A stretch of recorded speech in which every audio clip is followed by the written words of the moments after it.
Anna Sabramowicz here. Hope you're having a fabulous Tuesday. All right, how's everybody doing? Say hi in the comments or just wave if you're stopping by. I love seeing that. Now, I've been down for a little bit and I just wanted to give you an update on what's going on.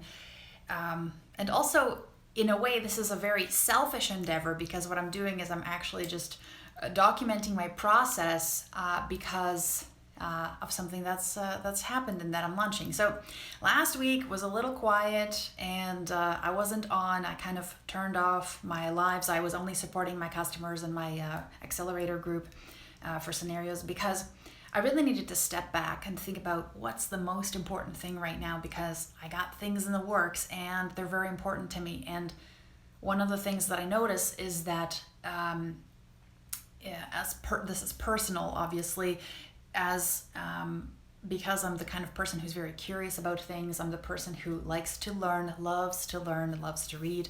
What happens is a lot of times the things that I do lead to other things, and it's kind of like a Wikipedia page where you go down the rabbit hole of awesome, and then you're like 3 hours have passed. You've read about things like you never even were curious about, but now you're an expert in, and they just distract you, right? So what I needed to do is kind of step back and wanted to let you know what I'm doing this week because that's what I did last week. And actually, one of the things that's really helped me is the one thing, the book, and also the course, and also the resources. So look it up if you're needing that kind of uber focus. So one of the things I did, and it's kind of funny because it's behind me right now, I've got work, painting, and yoga. And basically what I wanted to do is kind of have like these three things.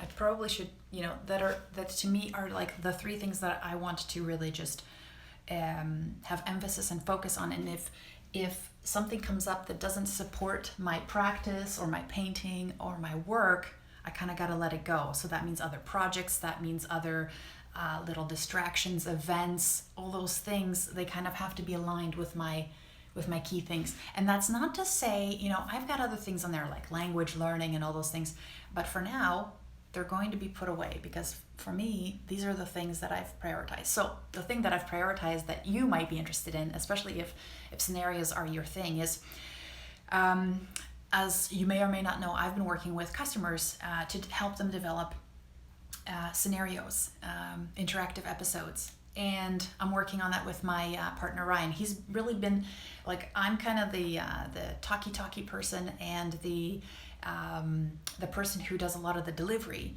And he does a lot of the research and support that I do. So we really are a dynamic duo, but he's been kind of staying in the background, and I'm hoping that will change very, very soon.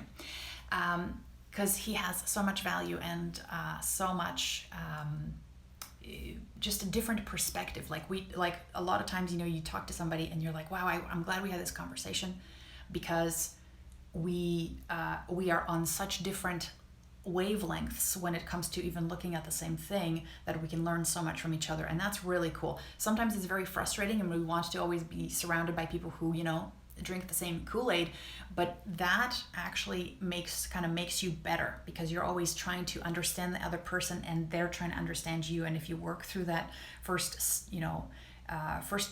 levels of not getting each other, the next parts can be kind of cool because then you approach every conversation with, you're seeing this differently. I know that. Now tell me what you see, because that is another perspective than now I have, which is really cool. But what I've been doing this week is and this is going to be basically over the next till the end of the year, we're refining our product, and our product is going to be for basically anybody to come in, self-paced, build out their own interactive episode, and also every week or so, we're still working out the super details. You're going to get support either from me or Ryan about how to implement the steps that we've gathered. And so one of the things that we really wanted to do is just when you work in this business, when you work in designing, learning, when you work in learning, period, the reason why, most of us don't do this because we are all over the place. We are interested in so many things. And sometimes when you're trying to teach other people that come in those things, it's overwhelm. And one of the things that I really want to do is start to really just pare things down to the essentials so that they're so clear. If people follow those specific steps, then they'll be able to achieve that result. And I've been learning a lot through my students, the feedback that I've gotten from them and continue to get from them, which is just wonderful. Seeing their projects unfold. Some of them are 1% rock stars, and to see somebody implement from beginning to end is an amazing thing. I'm just in awe of those people because I work with a developer, but also it's very good for me to understand, hey, how can I make this process even better or more intuitive? How can I provide more resources or templates for this person so that the things that I already have in place that I take for granted now because I've been doing it, that are now available, or a lot of times we don't document our processes. The things that are very mundane to us actually are hacks that we've built along the way because we've struggled. So those are the things that I'm kind of discovering now. And so as I learn these lessons and as I'm working through my own challenges to get really clear instructions on that process, I'll be talking to you here on these lives. Woo! So this week, quick overview. One of the pieces is basically a masterclass on Broken Coworker. And I've talked about, and if you haven't checked out Broken Coworker yet, do yourself a favor. And also, if it was a really long time ago, do yourself a favor. Go to brokencoworker.com and check it out. I love that experience, built that experience, was a part of that experience, but it's still amazing. It's still awesome. And one of the things that kind of is not as cool is that there isn't a lot of those kinds of experiences out there. Like after Broken Coworker was released years ago, and still we're seeing poo-poo stuff out there, right? So Ryan and I are working really hard on, and smart I hope, on making sure that whoever comes in has the frameworks and the supports and the process to do this, because I'm seeing the success in my students, but I know I can make that experience better and smoother for them because they're teaching me basically what they need. And so this week I am focusing on reviewing and deconstructing all of the work that I've ever put out on Broken Coworker. So it's not something you look forward to. You're like, oh, I hate the sound of my own voice. I hate like listening to myself again. This is going to be boring.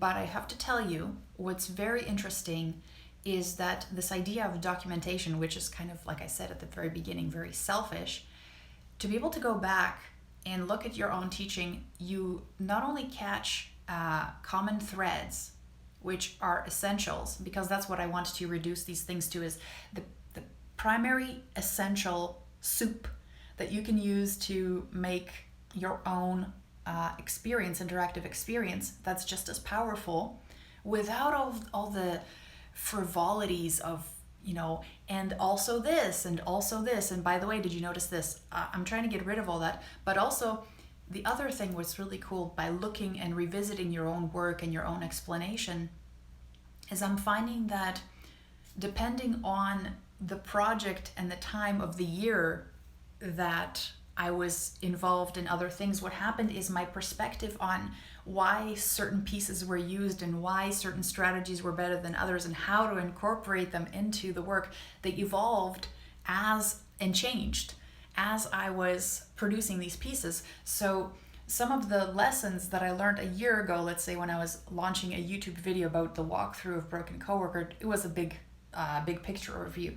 But some of the nuances in there, I know were influenced by some of the projects and the struggles that I was having at that very moment. So there was emphasis on different things. So now I can pull from those things because it was almost like a lesson in time, and now I'm suffering from a different kind of lesson. Can you suffer from a lesson? I'm sure you can.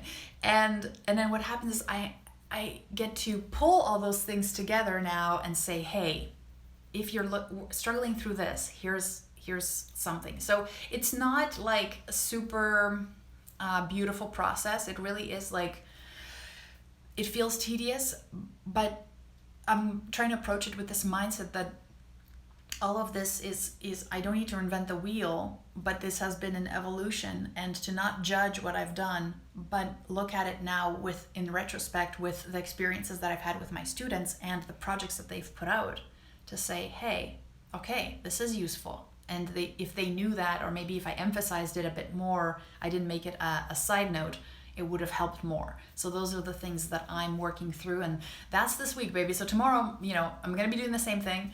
I'm going to give you probably a bit more overview of maybe I had some aha moments that I want to share. But if you have any questions, anything about the process, if you enjoyed Broken Coworker and it inspired you to do a different kind of work for your own workplace or for your own projects, I'd love to hear that as well. Let me know.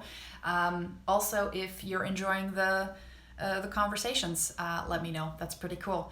It's weird on some social media platforms, especially on LinkedIn Live, it's hard to see the comments, like they don't show intuitively. So if I missed yours, I apologize, but I do go back and try and figure out where they are anyways. So thanks so much for joining me today, and I hope you have a wonderful Tuesday, and I'll see you soon. All right, take care, friends. Bye.